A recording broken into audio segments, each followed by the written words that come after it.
Salamo e se fululima o le amionga le tangata o le atua o le salamo a tawhita. Ieo vai o ai e ae no foi lo fale feta fai.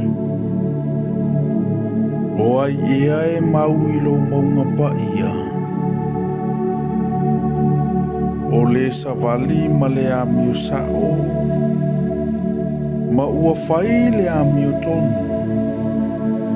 Ma tautala ma le whaamaoni i lona loto.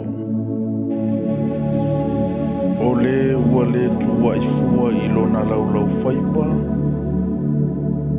Ua le anga i le la te tua oi. E le whatupu fo i se mea e whaalu mai na i le ua ngata mai i a te ia. O loo ino sia e ia le ua le anga. Aivi ia e ia o e mātatau i a Yehova. E tauto ia i le mea e tinga ai o ia. Ai le alo ai. Ua le avane ia na tupe fai ai tau i fasili. E le talia ia se mea alo fai fasala i le ua le sala.